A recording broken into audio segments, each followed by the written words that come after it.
Welcome back to my YouTube channel. ಎಲ್ಲರೂ ಹೇಗಿದ್ದೀರಾ, ಸಖತ್ತಾಗಿದ್ದೀರಾ ಅಂತ ಭಾವಿಸ್ತಾ ನಾನು ಇವಾಗ 4 ಗಂಟೆಯಿಂದ ವ್ಲಾಗ್ನ ಸ್ಟಾರ್ಟ್ ಮಾಡ್ತಾ ಇದ್ದೀನಿ. ನಾವು ಇವಾಗ ಬಾರೆ ಮೇಲೆ ಹೋಗೋಣ ಅಂತೇಳಿ ಹೋಗ್ತಾ ಇದ್ದೀವಿ. ಸೊ ಇದೊಂದು ಟಾಪು ನಾನು ಹಾಕೇ ಇರಲಿಲ್ಲ ಬಿಡಿ, ಒಂದು 2 ವರ್ಷದ ಮೇಲೆ ಆಗಿದೆ. ಇದೊಂದು ಹೊಸದು ಪ್ಯಾಂಟ್ ತೊಗೊಂಡಿದ್ದೆ, ನ್ಯೂ ಇಯರ್ ದಿನ ಹಾಕಿದ್ದೆ ನೋಡಿ, ಕೃತಿಗೆ ಕೇಕ್ ಕಟ್ ಮಾಡಿಸ್ಬೇಕಾದ್ರೆ ಅದೇ ಪ್ಯಾಂಟು ಇವಾಗ ಹಾಕಿದ್ದೀನಿ. ಇಲ್ಲಿ ಜೋಬೆಲ್ಲ ಕೊಟ್ಟವ್ರೆ ನೋಡಿ, ಜೋಬಿದೆ. ಆ ಪ್ಯಾಂಟ್ಗೆ ಇದೊಂದು ಬೇಬಿ ಪಿಂಕ್ ಕಲರ್ ಅಂತ, ಬೇಬಿ ಪಿಂಕ್ ಅಥವಾ ಯಾವುದೋ ಒಂಥರ, ಸೊ ಈ ಕಲರ್ ಟಾಪ್ನ ಮ್ಯಾಚ್ ಮಾಡಿ ಹಾಕ್ಕೊಂಡಿದ್ದೀನಿ. ನಾವು ಇವಾಗ ಸಾಲಿಗ್ರಾಮ ಹೋಗಿ ಅಲ್ಲಿಂದ ಗೋಪಿ ಅಣ್ಣ ಅವ್ರ ಮನೆಗೆ ಹೋಗ್ತಾ ಇದ್ದೀವಿ. ಯಾಕೆ ಅಂತ ಹೇಳಿದ್ರೆ ಗೋಪಿ ಅಣ್ಣ ಅವ್ರ ಅಮ್ಮ ಅಂದರೆ ನಮ್ಮ ಅಪ್ಪಾಜಿಯ ಅಕ್ಕ ಅವರಿಗೆ ಸ್ವಲ್ಪ ಹುಷಾರಿಲ್ಲ, ಹಾಗಾಗಿ ನೋಡಿಕೊಂಡು ಮಾತಾಡ್ಸ್ಕೊಬರೋಣ ಅಂತ ಹೇಳಿ ಹೋಗ್ತಾ ಇದ್ದೀವಿ. ನಮ್ಮಮ್ಮ ರೆಡಿಯಾಗಿ ನಾನು ನೆಡ್ಕೊಬರ್ತೀನಿ, ನೀವು ಮುಂಚೆನೇ ಸಾಲಿಗ್ರಾಮ ಹೋಗಿ ಹಣ್ಣುಗಳು ತೊಗೊಂಡು ಹಾಗೆ ಹೋಗಿ ಅಂತೈತೆ. ಇವಾಗ ನಾವು ಹೊರಡಬೇಕು. ಕೃತು, ನಾನು, ಅಮ್ಮ, ಅಪ್ಪಾಜಿ ಎಲ್ಲರೂ ಹೋಗ್ತಾ ಇದ್ದೀವಿ ಗೈಸ್. ನಡಿಯಪ್ಪಾಜಿ, ಕವರ್ಗೆ ಹಾಕೋ.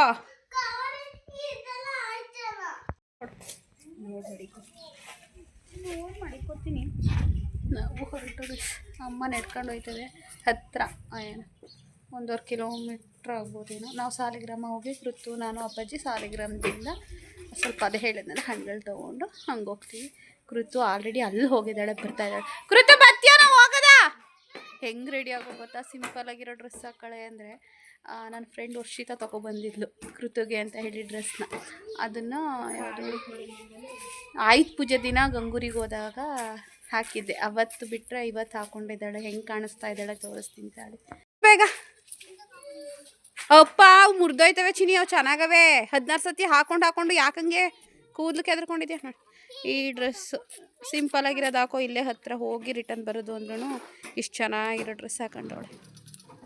ಮಗಳು ಹಾಯ್ ಹಾಯ್ ಹೇಳಿ, ಹಾಯ್ ಹೇಳಿ. ಅವಳಿಗೆ ಎಷ್ಟು ಗೊತ್ತಾ, VIP ಥರ ಆಡ್ತಾಳೆ ನನ್ನ ಮಗಳು. ಎಷ್ಟು 160?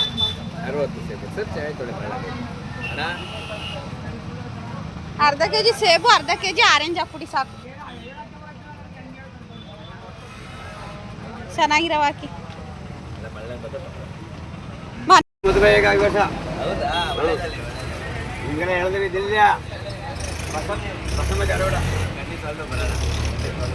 ಫ್ರೆಂಡ್ಸ್, ಅಲ್ಲಿ ಫ್ರೂಟ್ಸ್ ತೊಗೊಂಡು ಕೃತು ಅವರು ದ್ರಾಕ್ಷಿ ಕೊಟ್ಟರು. ನಮ್ಮ ಅಪ್ಪಾಜಿ ಗೊತ್ತಂತೆ, ಅವರು ಮದುವೆ ನನ್ನ ಕಿರಿಮಗಳದು ಬನ್ನಿ ಅಂತಿತ್ತು, ಬರ್ತೀನಿ ಅಂದರು. ಅವರು ಕೃತು ನೋಡ್ಬಿಟ್ಟು ಸ್ವಲ್ಪ ದ್ರಾಕ್ಷಿ ಕೊಟ್ಟರು. ಹಾಗೆ ಕೃತು ಮಕ ಒಂಥರ ನೋಡೋಕ್ಕಾಯ್ತಿರ್ಲಿಲ್ಲ, ಏನು ಬೇಕು ಅಂದೆ. ಸೀಬೆಕಾಯಿ ಬೇಕು ಅಂದ್ಬಿಟ್ಟು ಅವಳು ಸೀಬೆಕಾಯಿ ತರಿಸ್ಕೊಂಡವಳೆ. ನಮ್ಮ ಅತ್ತೆಗೆ ಆ್ಯಪಲ್ಲು ಮತ್ತು ಆರೆಂಜ್ ತೊಗೊಂಡಿದ್ದೀವಿ. ಮನೆಯಲ್ಲಿ ವಿಳ್ಯದೆಲೆ ಗಿಡ ಇದೆಯಲ್ಲ, ವಿಳ್ಯದೆಲೆ ಕುಯ್ಕೊಂಡು ಹಾಕ್ಕೊಂಡಿದ್ದೀವಿ. ನಮ್ಮ ಅತ್ತೆ ಎಲ್ಲಡಿಕೆ ಹಾಕ್ತಾರೆ, ಅದಕ್ಕೋಸ್ಕರ. ಬನ್ನಿ ಇವಾಗ ಹೋಗೋಣ ಪೆಟ್ರೋಲ್ ಹಾಕಿಸ್ಕೊಂಡು. ಏನಂತ ಗೊತ್ತೈತೆ, 500 ರೂಪಾಯಿ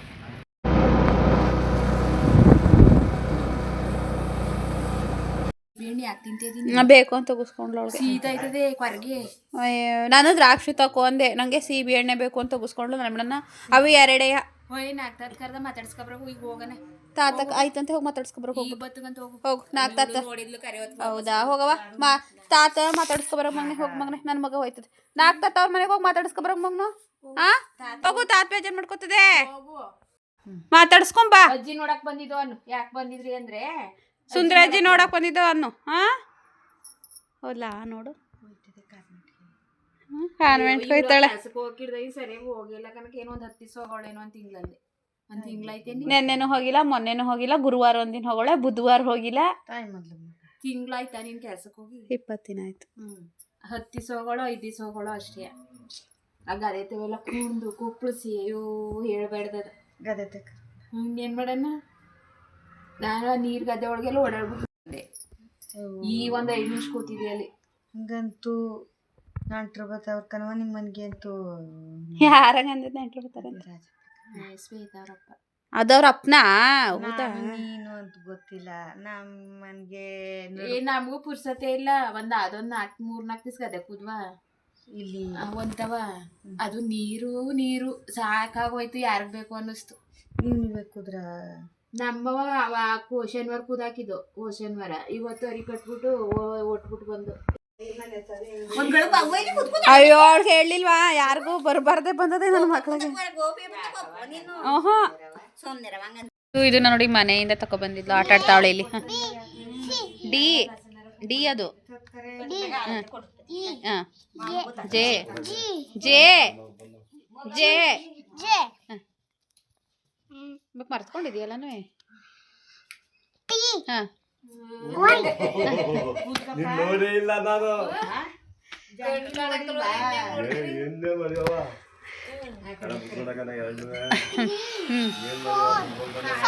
6 ನಾವು ಒಬ್ರು ಅಕ್ಕ ಅದೇ ಸುಂದ್ರಮ್ಮ ಅಪ್ಪಾಜಿ ಅಕ್ಕ ಅವ್ರ ಮನೆಯಿಂದ ಇನ್ನೊಬ್ಬರು ಅಕ್ಕ ಪದ್ಮಮ್ಮ ಅವ್ರ ಮನೆಗೆ ಹೋಗ್ತಾ ಇದ್ದೀವಿ. ಸುಮಾರು ಜನ ಇಲ್ಲಿ ಇರೋರೆಲ್ಲ ರಿಲೇಷನ್ಸು ಎಲ್ಲರೂ ಕರೀತಾ ಇದ್ದಾರೆ ಬನ್ನಿ ಬನ್ನಿ ಅಂತ. ಸೊ ಇವಾಗ ಪದ್ಮಮ್ಮ ಅವ್ರ ಮನೆಗೆ ಹೋಗಿ ಮತ್ತು ಗೋಪಿ ಅಣ್ಣ ಅವರು ಸೊ ಚಿಕನ್ ಮಾಡ್ತೀವಿ ಉಳ್ಕೋಬೇಕು ಅಂತ ಹೇಳ್ತಾ ಇದ್ದಾರೆ, ಹೋಗಕ್ಕೆ ಬಿಡ್ತಾ ಇಲ್ಲ. ಬಂದು ಪದ್ಮಮ್ಮ ಅವ್ರ ಮನೆಗೆ. ಇವರು ನಮ್ಮ ನೋಡಿರ್ತೀರ, ನನಗೆ ಡೈಲಿ ಮಿಸ್ ಮಾಡದೆ ವಿಡಿಯೋ ನೋಡಿರೋರು ನೋಡಿರ್ತೀರ. ಹಸು ನೋಡಿ ಅವ್ರ ಮನೆ ಹಸು ಫಸ್ಟ್ನೇ ಅಕ್ಕ, ನಮ್ಮ ಅಪ್ಪಾಜಿಯ ಮೊದಲನೇ ಅಕ್ಕ. ಇವ್ರ ಮನೆ ಒಂದು ಆಯದೆ, ನಾನು ಹೆದ್ರೋದೆ, ಕೃತನು ಹೆದ್ರೋದ್ಲು. ನೋಡಿ ಹೆಂಗೆ ಹೊಗಳುತ್ತೈತೆ ನಾನು. ನಡಿ ಚಿನ್ನು ಕಟ್ಟಾಕೋರಕತ್ ನಡಿ. ಪದ್ಮಮ್ಮ ಅವ್ರ ಮೊಮ್ಮಗಳು ಅಭಿ ಅಂತ, ಅವಳು ಬಾಣ್ತಿ. ಅವಳದು ವೀಡಿಯೋ ತೊಗೊಂಡಿಲ್ಲ, ಪಾಪು ನೋಡೋಕ್ಕೆ ಹೋಗಿದ್ದು, ಅದು ಏನೂ ತೊಗೊಂಡಿಲ್ಲ. ಅವಳು ವೀಡಿಯೋ ನೋಡಿ ಕೇಳ್ತಾ ಇದ್ಲು ಅಭಿ. ಅದಕ್ಕೆ ನಮ್ಮಮ್ಮ ಯಾರೋ ಈ ಥರ ಬೇಕು ಬೇಕು ಅಂತ ಕಮೆಂಟ್ ಹಾಕೋರೆ ಕಣವ, ಅದಕ್ಕೆ ನಾನು ಮಾವ ಇಬ್ಬರು ಬೈದಿದ್ದೀವಿ ಅಂತ ಪದ್ಮಮ್ಮಂಗೂ. ಹಾಗೆ ಪದ್ಮಮ್ಮನ ಮೊಮ್ಮಗಳು ಮಗಳು ಅವರು ಬೇಕ್ರಿ ಇಟ್ಟಿದ್ದಾರಂತೆ, ಅಲ್ಲೆಲ್ಲೋ ಕೆಲಸದ ಮೇಲೆ ಸಾಲಿಗ್ರಾಮ ಹೋಗಿದ್ರು, ಅವ್ರು ನಾವು ಬಂದಾಗಿರಲಿಲ್ಲ. ಹಾಗೆ ಪದ್ಮಮ್ಮ ಮತ್ತು ಪದ್ಮಮ್ಮನ ಮೊಮ್ಮಗಳು ಮತ್ತು ಸಣ್ಣದು ಪುಟಾಣಿ ಪಾಪು ಆಗಿತ್ತು, ನೋಡ್ಕೊಂಡು ಮಾತಾಡಿಸ್ಕೊಂಡು ಆ ಕಮೆಂಟ್ ಬಗ್ಗೆ ಮಾತಾಡಿಕೊಂಡು ಹಿಂಗೆ ಮಾಡವ್ರೆ, ಅದಕ್ಕೆ ನಾವೆಲ್ಲ ಬೈದು ಅಂತ ಹೇಳ್ತಾಯಿತ್ತು ನಮ್ಮಮ್ಮ. ಅವ್ರ ಮನೆ ಒಂದು ಅರ್ಧ ಗಂಟೆ ಕೂತಿದ್ದು ಮಾತಾಡಿಸ್ಕೊಂಡು ಮಗು ನೋಡಿಕೊಂಡು ಮತ್ತೆ ಗೋಪಿ ಅಣ್ಣ ಅವ್ರ ಮನೆ ಅಲ್ಲೇ ಅಡುಗೆ ಮಾಡ್ತೀವಿ ಬನ್ನಿ ಅಂದಿದ್ರಲ್ಲ, ಹಾಗಾಗಿ ಅಲ್ಲಿಗೆ ಹೋದೋ ಊಟ ಮಾಡೋಣ ಅಂತ ಹೇಳಿ. ನಾವು ಬಂದು ಒಂದು ಅರ್ಧ ಗಂಟೆ 1 ಅವರ್ ಇದ್ದು ಹೋಗೋಣ ಅಂದ್ಕೊಂಡು, ಬಟ್ ಇಷ್ಟು ನೈಟ್ ಆಗೋಯಿತು, ನಾವು ಏನು ಹೇಳಿ ಅಲ್ಲೇ ಉಳ್ಕೊಳ್ಳೋ ಪರಿಸ್ಥಿತಿ ಆಗೋಯಿತು. ಬಟ್ ನಮ್ಮ ಬೆಳಗ್ಗೆ ಬೇಗ ಎದ್ದು ಡ್ಯೂಟಿಗೆ ಬರಬೇಕಾಗಿರೋದ್ರಿಂದ ಅವ್ರು ಫುಲ್ ಉಳ್ಕೊಳ್ಳಿ ಇಷ್ಟೊತ್ತಿನಲ್ಲಿ ಹೋಗಬೇಡಿ ಅಂದ್ರೂ ಉಳ್ಕೊಳ್ಳಿಲ್ಲ. ಊಟ ಮುಗಿಸ್ಕೊಂಡು ನಾವು ಹೊರಟೋ ಮನೆಗೆ ಅಂತ ಹೇಳಿ. ತಗೋ ಒಂದು ಹಾಂ ಋತುದು ಊಟ ಆಯಿತು ಗೈಸ್. ನೋಡಿ ಅಲ್ಲಿ ಊಟ ಮಾಡಿಸ್ಬಿಟ್ಟು ಕೈ ತೊಳಸ್ದೆ, ಬಾಳೆಹಣ್ಣು ತಗೋತ ಒಂದು ತಗೋಮ್ಮ. ಹಾಂ ಸಾಕು, ಹಾಂ ತಿನ್ನು. ಇವಾಗ ಮಾಡಿದೆ ನಾನು ಬರ್ತೀನಿ ಅಂತ ಅಂದ. ಊಟ ಮಾಡಿ ಸಿಕ್ಕಿಲ್ಲ, ಊಟ ಮಾಡಿ ಏನಿಲ್ಲ, ಊಟ ಮಾಡು, ಊಟ ಮಾಡಿ ನೀರು ಅದಕ್ಕೆ ಪುಡಿ ಹಾಕು ಸಾರು. ನಾನು ಊಟ ಮಾಡೋಕ್ಕೆ ಅಂತ ಹೋದ್ರೆ ಕೃತು ಊಟ ಮಾಡೋಕ್ಕೆ ಬಿಡ್ತಾ ಇರಲಿಲ್ಲ. ಸರಿ ಮೊಬೈಲ್ ನೋಡ್ತೀವಿ, ಮೊಬೈಲ್ ನೋಡು ಅಂದರೆ ಮೊಬೈಲು ಬೇಡ ಅಂತೇಳಿ ಹಿಂಗೆ ತಪ್ಪಿಕೊಂಡೇ ಕೂತಿದ್ಲು. ಒಂದು ಸ್ವಲ್ಪ ಹೊತ್ತು ಒಂದು 5 ನಿಮಿಷ ಕೇಳಿ ಕೂತ್ಕೊಳ್ಳೋ, ಊಟ ಮಾಡ್ತೀನಿ ಅಂದರೂ ಬಿಡಲಿಲ್ಲ. ಸರಿ ಅಂತೇಳಿ ಊಟ ಮಾಡಿ ಆಲ್ರೆಡಿ 9 ಗಂಟೆ ಆಗಿತ್ತು. ನಾವು ಹೊರಟು ಉಳ್ಕೊಳ್ಳಿ ಅಂದರು. ನಾನು ಬೆಳಗ್ಗೆ ಅಷ್ಟೊತ್ತಿಗೆ ಎದ್ದು ತಿಂಡಿಗೆ ಬಾಕ್ಸು, ಮಧ್ಯಾಹ್ನಕ್ಕೆ ಬಾಕ್ಸ್ ಎಲ್ಲ ತೊಗೊಂಡು ಎಲ್ಲ ರೆಡಿಯಾಗಿ ಅಲ್ಲಿಗೆ ಅಂದರೆ ಗಂಗೂರ್ಗೆ 9:30 ಅಷ್ಟರಲ್ಲಿ ಬರಬೇಕಿತ್ತಲ್ವ, ಹಾಗಾಗಿ ನಾವು ಉಳ್ಕೊಳ್ಳಿಲ್ಲ, ವಾಪಸ್ ಬಂದೆ. ಹಾಗೆ ನನ್ನನ್ನು ಬಿಡೋಕ್ಕೆ ಅಂತ ಗೋಪಿ ಅಣ್ಣ ಬಂದಿತ್ತು. ಅಪ್ಪಾಜಿ ಅಮ್ಮ ಅಪ್ಪಾಜಿ ಬೈಕಲ್ಲಿ ಬಂದರು, ಗೋಪಿ ಅಣ್ಣ ಬೈಕಲ್ಲಿ ನಾನು ಮತ್ತು ಪಾಪು ಬಂದ್ವಿ. ಹಾಂ ಬಾಚಿನಿ ಕಡೆಗೆ ಬೈಕ್ ತಾತ ಬರ್ತದೆ ಬಾ. ಹಾಂ ಕಾಲು ಹಾಕೊಂಡು ಸಾರ ಬಾಕ್ಸ್ಗೆ ಚೆನ್ನಾಗಿ ಬೇಯಿಸಿ. ಅಮ್ಮ ಸಾರು ಬೇಯಿಸಿರ್ಲಿಲ್ಲ, ಸಾರು ಬೇಯಿಸ್ತೈತೆ ಎಲ್ಲನೂ ಹಂಗಂಗೆ ಬಿಟ್ಬಿಟ್ಟು ಹೋಗಿದ್ದು. ಅಂದರೆ ಮಾತಾಡಿಸ್ಕೊಂಬರೋದಲ್ಲ ಅಂತ ಪಾತ್ರೆ ತೊಳೆದಿಲ್ಲ, ಬಟ್ಟೆಗಳನ್ನ ಒಣಗಾಕಿದ್ದನ್ನು ತೆಗೆದು ಅಲ್ಲಿ ಜೋಕಾಲಿ ಮೇಲೆ ಹಾಕಿರೋದು ಅದನ್ನು ಕೂಡ ಮಡಿಸೇ ಇಲ್ಲ. ನೋಡಿ ಅಲ್ಲ ನಮ್ಮ ಅಪ್ಪಾಜಿ ಚಳಿ ಅಂದ್ಬಿಟ್ಟು 2 ರಗ್ ಗೊಚ್ಕೊಂಬನ್ಗದೆ. ಈಗ ನಮ್ಮಮ್ಮ ಸಾರು ಬೇಯಿಸಾದ್ಮೇಲೆ ಆಫ್ ಮಾಡ್ಬಿಟ್ಟು ಮಲ್ಕೊಳತ್ತೆ. ಈಗ ಕೃತುಗೆ ಹಾಸಿಗೆ ಹಾಸಿದ್ದೀನಿ. ಕೃತಜ್ಞ ಮಲ್ಕೊಂಡಿದ್ದಾಳೆ. ಗುಡ್ ನೈಟ್ ಹೇಳೋ ಕೃತಜ್ಞ ಎಲ್ರಿಗೂ. ಈಗ ನಾನು ಕೃತು ಮಲ್ಕೊಂಬಿಟ್ರೆ ಟೈಮು 9:15 ಕರೆಕ್ಟಾಗಿ. ಬಂದು ಒಂದು 7-8 ನಿಮಿಷ ಆಯ್ತೇನೋ ಮನೆಗೆ. ಇವಾಗ ಪಾಚ್ಕೊಂಡು ಬೆಳಗ್ಗೆ ಬೇಗ ಹೋಗಬೇಕು ಡ್ಯೂಟಿಗೆ. ಸೊ ಹಾಗೆ ಬೆಳಗ್ಗೆ ವ್ಲಾಗ್ನ ಕಂಟಿನ್ಯೂ ಮಾಡ್ತೀನಿ ಗೈಸ್. ಇವಾಗ ಮಲ್ಕೋಬೇಕು, ಓಕೆನಾ? ಸದ್ಯಕ್ಕೆ ಗುಡ್ ನೈಟ್, ಬೆಳಗ್ಗೆ ಸಿಗುವ. ಟೈಮ್ ಬಂದು 6:50. ಇವಾಗ ಎದ್ದೆ ಅಂತ ಹೇಳೋಕ್ಕಾಗಲ್ಲ, 6 ಗಂಟೆಗೆ ಎದ್ದು 6 ಗಂಟೆಗೆ ಎದ್ದನಲ್ಲ ಅಂದ್ಬಿಟ್ಟು ಟೀ ಇಟ್ಕೊಂಡು ಕುಡಿದ್ಬಿಟ್ಟು ನಮ್ಮಮ್ಮ ಆಲ್ರೆಡಿ ಟೀ ಇಟ್ಟಿತ್ತು. ಎದ್ದು ಮಲ್ಕೊಂಡು ಮತ್ತೆ 6:30ಗೆ ಅಲಾರಾಮ್ ಇಟ್ಟಿದ್ದೀನಿ. 6:30ಗೆ ಎದ್ದು ಮುಖ ತೊಳ್ಕೊಂಡು ಸೇಮ್ ಡ್ರೆಸ್ಸು, ಏನು ಡ್ರೆಸ್ ಚೇಂಜ್ ಮಾಡಲಿಲ್ಲ, ಯಾಕಂದರೆ ಅಲ್ಲಿ ಸೀರೆ ಹಾಕೋತೀನಲ್ಲ ಹೋಗಿ. ಹಾಗಾಗಿ ಅಮ್ಮ ಬೆಳಗ್ಗೆಲೇ ಎದ್ದು ಪಲಾವ್ ಮಾಡೈತೆ. ಅಮ್ಮ ಎಷ್ಟು ಗಂಟೆಗೆ ಎದ್ದಮ್ಮ? 4 ಗಂಟೆಗಾ 3 ಗಂಟೆಗಾ? 4 ಗಂಟೆಗೆ ಹೇಳ್ತಂತೆ. ನಮ್ಮ ಅಪ್ಪಾಜಿ ಬೈತಾರೆ, ನಮ್ಮಮ್ಮ ಅವ್ನು ನಿದ್ದೆ ಮಾಡೋಕ್ಕಲ್ಲ ನನಗೂ ನಿದ್ದೆ ಕೊಡೋಕ್ಕಲ್ಲ ಅಂತ ಬೈತಾಯಿತ್ತು ಬೆಳಗ್ಗೆ. ಆಲೇ ಪಾತ್ರೆ ಎಲ್ಲ ನೋಡಿ ಅಷ್ಟೊತ್ತಿಗೆ 4 ಗಂಟೆಗೆ ಎದ್ದು ತರಕಾರಿ ಪಲಾವ್ ಮಾಡಿ ಟೀ ಇಟ್ಕೊಂಡು ಕುಡಿದು ಪಾತ್ರೆ ಎಲ್ಲ ನೆದ್ದಾಗ 6 ಗಂಟೆಲಿ ಪಾತ್ರೆ ತೊಳಿತಾ ಇತ್ತು ಕೊಟ್ಟಿಗೆಯಲ್ಲಿ. ಆಚೆ ಕಡೆ ಹೋಗಿರಲಿಲ್ಲ, ಇನ್ನು ಬೆಳಕಾಗಿರಲ್ವಲ್ಲ ಬೇಗ. ಈಗ ಬಾಗಿಲು ಕಸ ಎಲ್ಲ ಗುಡಿಸಿ ರಂಗೋಲಿ ಹಾಕ್ಬಂದು ಮುಂದುಗಡೆ ಮನೆ ಕಸ ಗುಡಿಸಿ ಇವಾಗ ಹಿಂದ್ಗಡೆ ಮನೆ ಕಸ ಗುಡಿಸ್ತೈತೆ. ನೋಡ್ಬೋದು ನೀವು, ಆ ಮನೆ ಕಸ ಗುಡಿಸಿ ಈ ಮನೆ ಕಸ ಗುಡಿಸ್ತೈತೆ. ನೋಡಿ 4 ಗಂಟೆಗೆ ಎದ್ದು ನಾನು ಹೇಳೋಷ್ಟರಲ್ಲಿ ಆಲ್ಮೋಸ್ಟ್ ಎಲ್ಲ ಕೆಲಸನೂ ಕೂಡ ಮಾಡೈತೆ. ನಾನು ಇವಾಗ ಇದನ್ನು ಬಾಕ್ಸ್ಗೆ ಹಾಕ್ಕೊಂಡು ಕೃತು ಇನ್ನೂ ಎದ್ದಿಲ್ಲ, ಹೊರಡಬೇಕು. ಇನ್ನೂ ಎದ್ದಿಲ್ಲ. ಅಮ್ಮ ಕೃತಿನ ಹೇಳ್ಸನಮ್ಮ. ಬಂಗಾರಿ ಬಂಗಾರಿ ಮುದ್ದು ಅಬ್ಬೋ ಪಾಪ ಇಲ್ಲ, ಪಾಪನೂ ಇಲ್ಲ ಏನೂ ಇಲ್ಲ, ಫುಲ್ ಗಾರ್ಡನ್ ಇದ್ರಲ್ಲ ಅವಳೆ. ನೀನೇ ಫೋನ್ ಮಾಡಬೇಕು ಮಾಡ್ತೀನಿ, ಅಪ್ಪಾಜಿಗೆ ಹಾಕಿಸ್ಕೊಳಕ್ಕೆ. ಅವಳು ಮತ್ತೆ ಕಮೆಂಟ್ ಹಾಕೊಳ್ಳೆ ಕಣಮ್ಮ. ನೆನ್ನೆ ಬೈದಿರೋ ವೀಡಿಯೋಗೆ ಹಾಕಿಲ್ಲ, ಅದೇ ಅವತ್ತು ಹಳೆ ವೀಡಿಯೋಗೆ ಹಾಕಿದ್ಲಲ್ಲ ಆ ವೀಡಿಯೋಗೆ ಹಾಕೊಳ್ಳೆ. ಹಂಗೆಲ್ಲ ಬೈತೀರಿ, ನಾನೇನು ನಿಮ್ಗೇನು ಇದು ಮಾಡಿದ್ನ? ಒಂದಷ್ಟು ಇದ್ದವರು ಹಳೆ ವೀಡಿಯೋದಲ್ಲಿ ಅದೇ ನಂಗೆ ಗಂಡ ಈ ಥರ ಹುಷಾರಿಲ್ದೇ ಸತ್ತೋದ ಅಂತ ಈಗ ಒಂದು ವರ್ಷದಲ್ಲಿ ವೀಡಿಯೋ ಮಾಡಾಕಿದ್ದೀನಲ್ಲ, ಆ ವೀಡಿಯೋಗೆ ಎಷ್ಟು ಜನ ಕ್ವಶನ್ ಕೇಳೋರೆ. ನಿಮ್ಮ ಗಂಡ ಕುಡಿತಿದ್ರಾ, ನೀವು ಕುಡಿಯೋದನ್ನು ನಿಲ್ಲಿಸಿ ಅಂತ ಹೇಳಿರ್ಲಿಲ್ವಾ ಹೆಂಡ್ತಿಯಾಗಿ ಅಂತ ಎಷ್ಟು ಜನ ಕ್ವಶನ್ ಕೇಳಿದ್ರು, ನೀವು ಆನ್ಸರ್ ಮಾಡಿಲ್ಲ. ಯಾಕೆ ಆನ್ಸರ್ ಮಾಡಿಲ್ಲ ಅಂತೆಲ್ಲ ಕೇಳೋಳ್ಕನಮ್ಮ.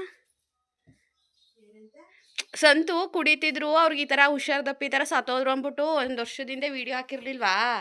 ಆ ವೀಡಿಯೋಗೆ ಒಂದು 500 ಕಮೆಂಟ್ಸೇ ಬಂದವೆ, 500 ಮೆಸೇಜ್ಗಳಯ್ಯ. ಯಾಕೆ ಅವ್ರು ಕುಡಿತಿದ್ರ, ನೀವು ಹೇಳಲಿಲ್ವಾ, ಬುಡಿ ಅಂತ ಅಂದಿಲ್ವಾ, ಬುಡಿಸ್ಲಿಲ್ವಾ ನೀವು ಕುಡಿಯೋದನ್ನು ಹಾಗೆ ಹಿಂಗೆ ಅಂತವ. ನಾನು ಹಳೇ ಕಮೆಂಟ್ಗಳಿಗೆ ಯಾವಕ್ಕೂ ರಿಪ್ಲೈ ಕೊಟ್ಟಿಲ್ಲ. ಅದಕ್ಕೆ ಹೇಳ್ತಾವಳೆ, ಅಲ್ಲಿ ಎಷ್ಟು ಜನ ಕೇಳೋರೆ, ನಿಮ್ಮ ಗಂಡ ಕುಡಿತಿದ್ರ, ನೀವು ಹೆಂಡ್ತಿಯಾಗಿ ಕುಡಿಯೋದನ್ನು ಬುಡಿ ಅಂತ ಹೇಳಿರ್ಲಿಲ್ವ ನಿಮ್ಮ ಗಂಡಂಗೆ, ನೀವು ಯಾಕೆ ಒಬ್ರಿಗೂ ಆನ್ಸರ್ ಮಾಡಿಲ್ಲ, ಹಾಗೆ ಹೀಗೆ ಅಂದ್ಬಿಟ್ಟು ಮತ್ತೆ ಕಮೆಂಟ್ ಹಾಕ್ಕೊಳ್ಳೆ. ಅವಳು ಯಾರೋ ಹುಚ್ಚಿ ಆಗ್ಬಿಟ್ಟವಳೆ. ನೀನೇನು ಮಾಡಕ್ಕೆ ಹೋಗಬೇಡ, ಈಗಿನೇನು ಮಾಡಕ್ಕೆ ಹೋಗಬೇಡ ಬಿಡು, ಇಷ್ಟಕ್ಕೆ ಮುಗಿಸ್ ನಿಲ್ಲಿಸು. ನಿಲ್ಲಿಸ್ಬಿಡು, ಬೇವರ್ಸಿ ಅವಳು ತಿಕ್ಕ ಉರಿ ಹೊತ್ಕೊಂಡು ಹೆಂಗೆ ಮಾಡ್ತಿರೋದಕ್ಕೆ ನಮ್ಮ ಅವಳು ಅಷ್ಟ 1 ವರ್ಷದ ಹಳೆ ವೀಡಿಯೋ ನೋಡೋಳೆ ಅಂದಮೇಲೆ ಅವಳು ID 2 ದಿನದಲ್ಲಿ ಹೆಂಗೆ ಕ್ರಿಯೇಟ್ ಮಾಡ್ಬಿಟ್ಟು ಮತ್ತೆ ಹೇಳ್ತಾವಳೆ, ಹಳೆ IDಲೇ ಮೆಸೇಜ್ ಮಾಡ್ಬೇಕು ತಾನೆ ಅವಳು. ಗಂಟೆಲ್ಲ ನೀವೆಲ್ಲ ಬಿಡಿಸಿದ್ದೀರಾ, ಬಿಡಿಸಿ ಹೇಳ್ದಂಗೆ ಕೇಳ್ಕೊಂಡು ನಿಮ್ಮ ಗಂಟೆ ಬಿಡಿಸಿದ್ರೆ ನಾವು ಹೇಳ್ದೆ ನಂಗೆ ಅಂಟ್ಬಿಡ್ಲಿಲ್ಲ ನಾನು. ಈ ಮುಂಡರ್ಗೆ ಏನು ಗೊತ್ತು ನಾವೆಷ್ಟು ಹೇಳ್ದೆ ಎಷ್ಟು ಮಾಡಿದೆ ಅಂತವ. ಬೇವರ್ಸಿ ಮುಂಡಾರ ಬುಟ್ಟಾಕ ಮಾಡ್ಕೊಂಡು ಹೋದ್ರೆ ಇದ್ದೇ ಇರ್ತದೆ ಮುಡಿಯೋದು. ಅವಳಿಗಿಲ್ಲ, ಇನ್ನೊಂದು ವೀಡಿಯೋ ಮಾಡ್ಬಿಟ್ಟು ಸರಿಯಾಗಿ ಹೋಗಿದ್ದೀನಿ ಬಾ ಬೇವರ್ಸಿಗೆ. ನಾನೇನು ಹೇಳಿರ್ಲಿಲ್ವ ಕುಡಿಬೇಡ ನನ್ನ ಗಂಡನ್ನ ಅಂತ, ಕುಡಿದು ಸತ್ತೋಗು ಅಂದಿದ್ದ ಗೈಸ್. ಅದು ಯಾವುದೋ ಬೀದಿ ನಾಯಿ ಇರಬೇಕು ಕಣಮ್ಮ, ಬೀದಿ ನಾಯಿ ಅದು, ಹಂಗೆ ಅನ್ಬೇಕೀಗ. ಸರಿ ಆಯಿತು. ಗೊತ್ತಾ ನೀವೇನ ಗಂಡನ ಒಳಗೆ ಹುಟ್ತಾಳೋ ಹಿಂಗೆ ಹುಡ್ತಾಳೋ ಮುಂದೆ ಹುಡ್ತಾಳೋ, ನೀನು ಯಾವಳು ನಿಮ್ಗೆ ಏನು ಹೇಳ್ಬೇಕು, ನಾವು ಹಿಂದೆ ಸ್ಟಾಪ್ ಮಾಡು, ಕೋಪತ್ತಿದ್ರೆ ನಾವಂತರ ಜನ ಅಂತ ಹೇಳು. ಹಂಗೆ ಅನ್ಬೇಕು, ನನ್ನ ಗಂಡ ಹಿಂಗೆ ಹುಡ್ತಾಳೋ ಮುಂದೆ ಹುಡ್ತಾಳೋ, ನೀನು ಅದೆಲ್ಲ ಕೇಳಕ್ಕೆ. ಅದೇ ಅವಳು ಹುಚ್ಚಿಡ್ದುಬಿಟ್ಟದಲ್ಲ. ಸರಿ ಕಣಮ್ಮ ಬಿಡು, ಅವಳಿಗೆ ಅದು ಏನು ಮಾಡಬೇಕು ನಂಗೆ ಗೊತ್ತವಳಿಗೆ ಮಾಡ್ತೀನಿ, ಬರ್ತೀನಿ. ಹಾಂ ಸರಿ, ಈಗ ಏನು ಸಿಗ್ತವೆ 7 ಗಂಟೆ. ಬಸ್ ಸ್ಟಾಪಿಗೆ ಬಂದೆ, ಅಮ್ಮಂಗೆ ಬಾಯ್ ಹೇಳಿ. ಅಲ್ಲಿ ಯಾರೋ ಸದ್ಯಕ್ಕೆ ನಮ್ಮೂರ ಅಣ್ಣ ಸಿಕ್ಕಿದ್ರು, ನನಗೆ ಸಾಲಿಗ್ರಾಮ ತನಕ ಡ್ರಾಪ್ ಮಾಡಿಕೊಟ್ರು. ಮುಂಡೂರಲ್ಲಿ ನಾನು ಏನೋ ಹೆದ್ರುಕೊಳ್ಳೋಲ್ಲ ಗೈಸ್, ಗೊತ್ತಿರೋರು ಎಲ್ಲರೂ ಬೈಕಲ್ಲಿ ಕರ್ಕೊಂಡು ಹೋಗ್ತಾರೆ. ಅಣ್ಣಿರು, ಅಂಕಲು, ನಮ್ಮ ಅಪ್ಪಾಜಿ ಫ್ರೆಂಡ್ಸು ಅಥವಾ ನಮ್ಮ ಅಪ್ಪಾಜಿ ಯಾರಾದರೂ ಒಬ್ಬರು ಸಾಲಿಗ್ರಾಮಕ್ಕೆ ಬಿಟ್ಕೊಡ್ತಾರೆ. ಅದೇ ಗಂಗೂರಿಗೆ ಬಂದಾಗಲೇ ಅಲ್ಲಿ ರಾಮನಾಥ್ಪುರದಿಂದ ಬಸ್ ಮಿಸ್ ಆಯಿತು ಅಂದರೆ ತುಂಬ ಕಷ್ಟ. ಆಟೋದವರು 130 ರೂಪಾಯಿ ಕೇಳ್ತಾರೆ, ಅದೊಂದು ಸ್ವಲ್ಪ ಕಷ್ಟ. ಇಲ್ಲಾಂದ್ರೆ ಎಷ್ಟೊತ್ತಿನಲ್ಲಾದರೂ ಬರ್ತೀನಿ, ಯಾರಾದರೂ ಗೊತ್ತಿರೋರಾದರೆ ಕರ್ಕೊಂಡ್ಬಂದ್ಬಿಡ್ತಾರೆ. ಸಾಲಿಗ್ರಾಮದಿಂದ ಮುಂಡೂರಿಗೆ ಅಥವಾ ಮುಂಡೂರದಿಂದ ಸಾಲಿಗ್ರಾಮಕ್ಕೆ ಹೋಗೋಕ್ಕೆ ಭಯನೇ ಇಲ್ಲ. ಬಟ್ ಅದೇ ರಾಮನಾಥ್ಪುರದಿಂದ ಹಸ್ಬೆಂಡ್ ಹೋಗೋಕ್ಕೆ ಭಯ. ಮಾರ್ನಿಂಗ್ ವ್ಯೂ ಅಂತೂ ಸಖತ್ತಾಗಿತ್ತು. ನಾನು ತಲೆಗೆ ಬೇರೆ ನಮ್ಮಮ್ಮ ಕಟ್ಕೊ ಅಂತ ನಾನು ಸ್ಟೈಲ್ ಆಡ್ಕೊಂಡು ಹಂಗೆ ಬಂದೆ. ಹೆಂಗೆ ಅಂದ್ರೆ ಐಸಲ್ಲಿ ಇಟ್ಬಿಟ್ಟವ್ರೇನೋ ನನ್ನ ಮೂಗು ಕಣ್ಣು ಬಾಯಿ ಎಲ್ಲ ಅನ್ನೋಂಗೆ ಆಗೋಯ್ತು, ಕೊರ್ದು ಹೋಯ್ತಾ ಅದೇ ಯಪ್ಪ ಅಂದರೆ ಫುಲ್ಲು ವ್ಯೂ ಸಖತ್ತಾಗಿತ್ತು. ಒಂಥರ ಹಿಮ ಥರ ಬಿದ್ದಿತ್ತು, ಚೆನ್ನಾಗಿತ್ತು. ನನಗಂತೂ ತುಂಬ ಇಷ್ಟ ಆಯಿತು. ಬಟ್ ಚಳಿ ತಡ್ಕೊಳಕ್ಕಾಗ್ತಾ ಇರಲಿಲ್ಲ, ಏನು ಮಾಡೋಣ ಸುಮ್ಮನೆ ಕೂತಿದ್ದೆ.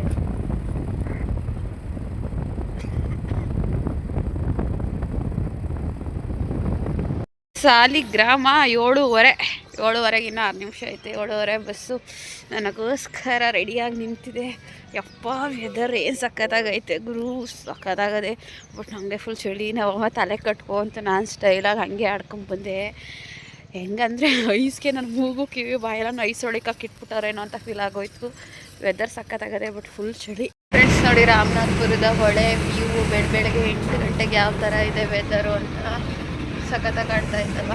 ನಾನೀಗಾಗಲೇ 8 ಗಂಟೆ 7 ನಿಮಿಷ 8:20ಕ್ಕೆಲ್ಲ ಮನೆಗೆ ಹೋಗ್ಬಿಡ್ತೀನಿ. ಬೇಗ ಹೋಗ್ತೀನಿ ಇವತ್ತು ಮನೆಗೆ.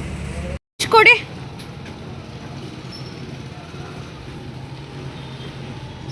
ಸ್ವಲ್ಪ ಬೇಗ ಕೊಡ್ತೀರಾ ಫ್ರೆಂಡ್ಸ್. ನಾನು ನಮ್ಮ ಅಂಗನವಾಡಿ ಮಕ್ಕಳಿಗೆ ನ್ಯೂ ಇಯರ್ ಪ್ರಯುಕ್ತ ಕೇಕು ಕಟ್ ಮಾಡಿಸ್ಲಿಲ್ಲ ಆ್ಯಂಡ್ ಸ್ವೀಟು ಕೂಡ ಏನೂ ಕೊಡಲಿಲ್ಲ. ಅದಕ್ಕೆ ಕೊಡೋಣ ಅಂದ್ಕೊಂಡು ಮೊನ್ನೆಯಿಂದ ಕೊಡೋಕ್ಕೆ ಆಗಲ್ಲ. ಇವಾಗ ನೆನ್ಪು ಮಾಡ್ಕೊಂಡು ಬಂದೆ ಇಲ್ಲ ಚಾಕ್ಲೇಟ್ಸ್ ತೊಗೊಂಡೇ ಹೋಗ್ಬೇಕು ಅಂತ. ಅದಕ್ಕೆ ಒಂದು 12 ಮಂಚ್ ತೊಗೋತಾ ಇದ್ದೀನಿ. 14 ಕೊಟ್ಬಿಡಿ, 14 ಕೊಡಿ, ಇಲ್ಲ ಬಾಕ್ಸ್ಗೆ ಯಾಕೆ ಕೊಟ್ಬಿಡಿ ಆಂಟಿ. ನನ್ನ ಕಡೆಯಿಂದ ಆಗಿದ್ದಂಥದ್ದು ಚಿಕ್ಕದು, ಸೊ ಎಲ್ಲ ಮಕ್ಕಳಿಗೆ ತೊಗೋತಾ ಇದ್ದೀನಿ. ನೋಡೋಣ. ಸೊ ಕೃತು ಬರ್ತ್ಡೇಗೂ ನಮ್ಮ ಅಂಗನವಾಡಿ ಮಕ್ಕಳಿಗೆ ಏನಾದರೂ ಗಿಫ್ಟ್ಸ್ ಕೊಡೋಣ ಅಂತ ಅಂದ್ಕೋತಾ ಇದ್ದೀನಿ. ಬಟ್ ಅಷ್ಟರಲ್ಲಿ ದುಡ್ಡು ಎಲ್ಲ ಇದ್ದರೆ ಸೊ ಕೃತು ಬರ್ಡೇಗೆ ಏನಾದರೂ ಗಿಫ್ಟ್ ಥರ ಮಕ್ಳಿಗೆ ಕೊಡ್ತೀನಿ. ಇವಾಗ ಸದ್ಯಕ್ಕೆ ನ್ಯೂ ಇಯರ್ ಪ್ರಯುಕ್ತ ಮಂಚ್ಗಳನ್ನ ಕೊಡ್ತಾ ಇದ್ದೀನಿ ಗೈಸ್. ಫ್ರೆಂಡ್ಸ್ ಬಂದೆ ಬತ್ತಿದಂಗೆ ನೋಡಿದ್ರೆ ಸಮಾಧಾನ ಒಂಥರ ಖುಷಿ ಧೈರ್ಯ ಮತ್ತು ಅದೇ. ಇವಾಗ ನನ್ನ ಡ್ಯೂಟಿಗೆ ಹೊರಟೆ ಆ್ಯಂಡ್ ಮಕ್ಳಿಗೋಸ್ಕರ ಮಂಚ್ ತೊಗೊಂಡಿದ್ದೀನಿ. ನನ್ನ ಕಡೆಯಿಂದ ಸ್ಮಾಲ್ ನ್ಯೂ ಇಯರ್ಗೆ ಅಂತೇಳಿ ಮಕ್ಕಳಿಗೆ ಚಾಕ್ಲೇಟ್ಸ್ ಅಷ್ಟೇನೆ, ಇನ್ನೇನಿಲ್ಲ. ಸೊ ಬಾಕ್ಸ್ ತಂದಿದ್ನೆಲ್ಲ ತಿಂಡಿ ತಿಂದೆ. ಹಾಗೆ ಇವಾಗ ಅಂಗನವಾಡಿಗೆ ಸ್ವಲ್ಪ ಬೇಗನೆ ಹೋಗ್ತಾ ಇದ್ದೀನಿ. 9:20 ಆಗಿದೆ ಇವಾಗ. ಹೋಗ್ತಾ ಇದ್ದೀನಿ ಬಿಕಾಸ್ ಏನೋ ಸ್ವಲ್ಪ ಕೆಲಸಗಳಿದೆ, ಬೇಗನೆ ಹೋಗಬೇಕು ಇವತ್ತು ಅಂತ ಅಂದರು. ಹಾಗಾಗಿ ಹೋಗ್ತಾ ಇದ್ದೀನಿ ಆ್ಯಂಡ್ ಸಂಜೆ ಬಂದು ವ್ಲಾಗ್ನ ಕಂಟಿನ್ಯೂ ಮಾಡ್ತೀನಿ. ಓಕೆನಾ? ಸೊ ಅಲ್ಲಿ ತನಕ ಏನು ಮಾಡ್ತಾ ಇರ್ತೀರಾ ಅಂದರೆ ಏನೂ ಮಾಡಬೇಡಿ, ಲೈಕ್ ಮಾಡಿ ಸಾಕು ಏನು ವ್ಲಾಗ್ನ. ಸೊ 4 ಗಂಟೆ ಮೇಲೆ ಡ್ಯೂಟಿ ಮುಗಿಸ್ಕೊಬಂದು ಕಂಟಿನ್ಯೂ ಮಾಡ್ತೀನಿ. ಓಕೆನಾ? ಚಾಕ್ಲೇಟ್ಸ್ ತಂದಿದ್ದಲ್ವ ಮಕ್ಕಳು ಕೊಡ್ತಾ ಇದ್ದೀನಿ. ಸೊ ಮಕ್ಕಳು ಮುಖಗಳು ತೋರಿಸಲ್ಲ. ಬರ್ರಪ್ಪ ಇಲ್ಲಿ. Happy new year. Happy new year ಮುಗ್ದೋದ್ಮೇಲೆ ಚಾಕ್ಲೇಟ್ಸ್ ಕೊಡ್ತಾ ಇದ್ದೀನಿ. ಚೆನ್ನಾಗಿ ಓದಬೇಕು, ಗಲಾಟೆ ಮಾಡಬಾರ್ದು. ತಗೊಳ್ಳಿ. ಎಲ್ಲ ತಿಂದ್ಬಿಟ್ಟು ಕವರ್ ಆಚೆ ಕಡೆ ಹಾಕಿ. ಬಾ ಜ್ಞಾನ್ವಿಕಾ, ಕೊಡ್ತೀನಿ. ತಗೊಳಪ್ಪ. ಎಲ್ಲ ಕೂತ್ಕೊಂಡು ತಿನ್ನಿ. ಒಂದು ತಿಂದ್ಬಿಟ್ಟು ಕವರ್ ಅಂತ ಹಾಕಿ ನಾನು ಆಚೆಗೆ ಹಾಕ್ತೀನಿ. ಬಂದು 5 ಗಂಟೆ 50 ನಿಮಿಷ ಮಧ್ಯಾಹ್ನ ಗಂಟೆ ಡ್ಯೂಟಿ ಮಾಡಿ ಅಲ್ಲಿಂದ ಮಲರಾಜಪಟ್ಟಣ ಅಂಗನವಾಡಿಗೆ ನಮ್ಮ ಅಂಗನವಾಡಿದು ಫುಡ್ ಬಂದಿತ್ತು, ಅದೆಲ್ಲ ಬರ್ಕೋಬೇಕು. ಹಾಗಾಗಿ ಅದೆಲ್ಲ ಅಂಗನವಾಡಿಗೆ ಹೋಗಿ ಬರ್ಕೊಂಡು ಟೈಮ್ ಬಂದು 5 ಗಂಟೆ 50 ನಿಮಿಷಕ್ಕೆ. ಇವಾಗ ನಾನು ಗಂಗೂರಿಗೆ ಬಂದೆ. ಮುಖ ನೋಡಿ ಹೆಂಗಾಗ್ಬಿಟ್ಟೈತೆ ಹುಚ್ಚಿ ಥರ. ಈಗ ಮನೆಗೆ ಹೋಗಿ ಫ್ರೆಶ್ ಅಪ್ ಆಗಬೇಕು. ಸೊ ಆಮೇಲೆ ವ್ಲಾಗ್ನ ಕಂಟಿನ್ಯೂ ಮಾಡ್ತೀನಿ. Friends good morning. ನಾನು ಒಂದೊಂದು ದಿನ ಒಂದೊಂದು ವ್ಲಾಗ್ ಮಾಡ್ತಿದ್ದಾಳು. 1 ದಿನ 2 ದಿನ 3 ದಿನ ಸೇರಿಸಿ ಒಂದು ವ್ಲಾಗ್ ಮಾಡೋ ಪರಿಸ್ಥಿತಿ ಬಂದ್ಬಿಟ್ಟಿದ್ದೀನಿ. ನೆನ್ನೆ ಲೈವ್ ಮಾಡಿದ್ನ 6:30 ಗಂಜಿ ಕಾಯಿಸ್ಕೊಳ್ಳೋಣ ಗಂಜಿ ಅಂತೀನಿ, ಜೀನಿ ಕಾಯಿಸ್ಕೊಳ್ಳೋಣ ಅಂದ್ಕೊಂಡು ಜೀನಿನೂ ಕಾಯಿಸ್ಕೊಳ್ಳಿಲ್ವಾ. ಹಂಗೆ ಚಾಕ್ಲೇಟ್ಸು ಮಂಚ್ ತಂದಿದ್ನಲ್ಲ ಮಕ್ಕಳಿಗೆ, ನಾನು 3 ಉಳ್ಕೊಂಡಿತ್ತು. ಅಲ್ಲಿ ಮಲರಾಜಪಟ್ಟಣ ಅಂಗನವಾಡಿಗೆ ಹೋದ್ನಲ್ಲ, ಅಲ್ಲಿ 2 ಮೇಡಮ್ ಇದ್ರಲ್ಲ, ಅವ್ರಿಗೊಂದೊಂದು ಮಂಚ್ ಕೊಟ್ಟು ಅಲ್ಲೊಂದು ಮಂಚ್ ತಿಂದಿದ್ನ. ಇನ್ನು 3 ಮಂಚ್ ಉಳ್ದಿದ್ದ. 3ರಲ್ಲಿ ರಾತ್ರಿ 3 ಮಂಚ್ ತಿಂದ್ಬಿಟ್ಟು 1 ಲೋಟ ನೀರು ಕುಡಿದ್ಬಿಟ್ಟು ಮಲ್ಕೊಬಿಟ್ನ. ವ್ಲಾಗ್ನೇ ಕಂಟಿನ್ಯೂ ಮಾಡಿಲ್ಲ ಗೈಸ್. ಇವಾಗ ಆಲ್ಮೋಸ್ಟ್ 8 ಗಂಟೆ 5 ನಿಮಿಷ. 6:30ಗೆ ಅಲಾರಾಮ್ ಇಟ್ಟಿದ್ನ. ಎಚ್ಚರ ಆಯಿತು. ಅಷ್ಟು ಚಳಿ ಅಂದರೆ ಚಳಿ, ನಂಗೆ ಚಳಿಗೆ ಶೀತ ಆಗೋಯ್ತು. ಸೀನು ಅಂದರೆ ಸೀನು, ಯಪ್ಪ ಆಯ್ಕಿಲ್ಲ ನನಗೆ. ಸರಿ ಅಂದ್ಬಿಟ್ಟು ತುಂಬ ರಗ್ಗು ಹಚ್ಕೊಂಡು ಫೋನು ಚಾರ್ಜ್ ಇತ್ತಿಲ್ಲ, ಬರೀ 30% ಐತೆ. ವ್ಲಾಗ್ ಮಾಡೋಣ ಅಂತೇಳಿ ಬಂದೆ. ಚಾರ್ಜ್ಗೆ ಹಾಕಬೇಕು. ಬಿಸಿನೀರು ಕಾಯಿಸ್ಕೊಂಡು ಕುಡಿತಾ ಇದ್ದೀನಿ. ಏನು ಹೇಳ್ತಾ ಇದ್ದೆ? ಮರ್ತೇ ಹೋಯ್ತಲ್ಲ. ಬೆಳಗ್ಗೆ 6:30ಗೆ ಎದ್ದಳು. ಹಾಡು ಹಾಕ್ಕೊಂಡು 8 ಗಂಟೆ ಗಂಟಲು ರೂಮಲ್ಲೇ ಮನೆಗಿದ್ನ. ನಮ್ಮಮ್ಮ ಇವಾಗ ಕಾಲ್ ಮಾಡಿತ್ತು. ಕೃತು ಕಾನ್ವೆಂಟ್ಗೆ ಹೋಗೋದಿಲ್ಲ, ಅಮ್ಮ ಬೇಕು ಅಂತ ಹೇಳ್ತಾಳೆ. ಅವಳು ಮಾತಾಡೋದು, ನಾನು ಹೋಗಲ್ಲ ನೀನು ಬಾ ಅಂತ ಹೇಳ್ತಾ ಇದ್ದೀನಿ. ಈ ಸಂಜೆ ಡ್ಯೂಟಿ ಮುಗಿಸ್ಬಿಟ್ಟು 4 ಗಂಟೆ ತನಕ 7 ಗಂಟೆ ಆಗುತ್ತೆ ಊರಿಗೆ ಹೋಗೋದು. ಬರ್ತೀನಿ ನಾನು. ಇವತ್ತು ನೀನು ಹೋಗ್ಬಿಟ್ಟು ಕಾನ್ವೆಂಟಿಗೆ ಬಾ. ನಾನು ಹೋಗಲ್ಲ ಅಂತಾಳೆ. ಅದ್ಲಿಸ್ತೆ. ಆಮೇಲೆ ನೀನು ಹೋಗಲ್ಲ ಅಂದರೆ ನಾನು ಟೀಚರ್ಗೆ ಕಾಲ್ ಮಾಡಿ ಹೇಳ್ತೀನಿ ಹಾಗೆ ಹೀಗೆ ಅಂತ. ಹೋಗಲ್ಲ ಅಂತ ಹೇಳ್ತಾಳೆ. ಸರಿ ಅಂದ್ಬಿಟ್ಟು ಎದ್ದು ಬಂದೆ. ಈಗ ಬಿಸಿನೀರು ಇಟ್ಕೊಂಡು ಕಾಯಿಸ್ಕೊಂಡು ಕುಡಿತಾ ಇದ್ದೀನಿ. ನಮ್ಮಮ್ಮ ನಾನು 4 ಸಲ ಫೋನ್ ಮಾಡಿತ್ತು. ನಮ್ಮ ಅಪ್ಪಾಜಿ ಫೋನಲ್ಲಿ ಕರೆನ್ಸಿ ಬೇರೆ ಖಾಲಿ ಆಗೈತೆ. ನಿರ್ಷಿತನ ಫೋನಲ್ಲಿ, ರಂಜು ಫೋನಲ್ಲೆಲ್ಲ ಮಾಡಿತ್ತು. ಏನಂದರೆ ನೆನ್ನೆ ಬೆಳಗ್ಗೆ ನಾನು ಬಂದಾಗ ಅವಳು ಇನ್ನೂ ಎದ್ದಿರಲಿಲ್ಲ. ಸೊ ಆ ವಿಡಿಯೋನೂ ಕೂಡ ಅಪ್ಲೋಡ್ ಆಗುತ್ತೆ. ಈ ವಿಡಿಯೋದಲ್ಲೇ ಇದೆ ಅದು. ಕರೆಕ್ಟ್, ಈ ವಿಡಿಯೋದಲ್ಲೇ. ನನಗೆ ಯಾವ್ಯಾವ ವಿಡಿಯೋ ನನಗೆ ಕನ್ಫ್ಯೂಷನ್ ಆಯ್ತೈತೆ. 2 ದಿನ 3 ದಿನದೆಲ್ಲ ಜಾಯಿಂಟ್ ಮಾಡಾಕ್ತಾ ಇದ್ದೀನಲ್ಲ, ಅದಕ್ಕೇನೋ ಎದ್ದಿರಲಿಲ್ಲ. ಎದ್ದಿರಲಿಲ್ಲ. ಎದ್ಬಿಟ್ಟು ಅಳ್ತಾ ಇದ್ದಾಳಂತೆ. ನಾನು ಹೋಗಲ್ಲ ಅಂತ ನಮ್ಮಮ್ಮ ಫೋನ್ ಮಾಡಿತ್ತು. ನನ್ನ ಕೈಲೂ ಬಿಕ್ಕಿಡಿಸ್ಕೊಂಡು ಅಳ್ತಾ ಇದ್ಲು. ಯಾವತ್ತು? ನಿನ್ನೆ ಅಂದರೆ ಸೋಮವಾರ ಬೆಳಗ್ಗೆ, ಇವತ್ತು ಮಂಗಳವಾರ. ನಾನು ಹೇಳ್ದಷ್ಟು ಹೇಳಿದೆ. ನಾನು ಏನು ಮಾಡೋಣ, ನಂಗೆ ಹೊಟ್ಟೆ ಉರಿತೈತೆ, ಏನು ಹತ್ರನ ಹೋಗೋಕ್ಕೆ, ಏನು 5-10 ಕಿಲೋಮೀಟ್ರಾ. ಆಮೇಲಿಂದ ಏನು ಮಾಡೋಳೆ, ನಮ್ಮಮ್ಮ ಹಂಗೂ ಅದ್ಲಿಸಿ ಇದು ಮಾಡಿ ಯೂನಿಫಾರ್ಮ್ ಹಾಕಿ ಚಳಿ ಅಂತೇಳಿ ಸ್ವೆಟ್ರ್ ಹಾಕಿ ಕಳಿಸೈತೆ ಆಯಿತಾ. ಕಳಿಸಿದ್ಮೇಲೆ ಏನು ಮಾಡೋಳೆ ಅಂದರೆ, ಟಿ ವಿ ಸ್ಟ್ಯಾಂಡ್ ಹತ್ರ ನಾನು ಟಾಯ್ಸ್ಗಳು ಚಿಕ್ಕದಿಟ್ಟಿದ್ದೀನಿ. ಹಾಗೆ ಸಂತುದಂತೂ ಫೋಟೋ ಇಟ್ಟಿದ್ದೀನಿ. ನೀವುಗಳು ಡೈಲಿ ನೋಡ್ತಾ ಇದ್ರೆ ಗೊತ್ತಿರುತ್ತೆ, ನಾನು ವೀಡಿಯೋದಲ್ಲಿ ತೋರಿಸಿದ್ದೀನಿ. ಆ ಪ್ಲೇಸಲ್ಲಿ ಚಿಕ್ಕದು ನಂದು ನನ್ನ ಗಂಡಂದು ಫೋಟೋ ಇಟ್ಟಿದ್ದೀನಲ್ಲ, ಅದನ್ನು ತೊಗೊಂಡು ಜೋಬ್ಳಿಗೆ ಹಾಕ್ಕೊಂಡ್ಲಂತೆ. ನನ್ನಮ್ಮ ನನ್ನಪ್ಪ ಅಂದ್ಬಿಟ್ಟು ಫೋಟೋ ಹಾಕ್ಕೊಂಡು ಕಾನ್ವೆಂಟ್ಗೆ ಹೋಯ್ತಿದ್ಲಂತೆ. ಆ ಅಮ್ಮ ಅಲ್ಲಿ ಅಂಗಡೀಲಿ ಕುರ್ಕುರೆನೋ ಕಡೆ ಬಿಸ್ಕೆಟ್ನ ತಗೊಡ್ತಂತೆ. ಅದನ್ನು ಕೊಡೋ ನೆಪದಲ್ಲಿ ಮೆತ್ತಗೆ ಅವಳು ಗೊತ್ತಾಗ್ದಂಗೆ ಅವಳು ಜೋಬು ಕೈ ಹಾಕ್ಬಿಟ್ಟು ಆ ಫೋಟೋ ಎತ್ಕೋತಂತೆ.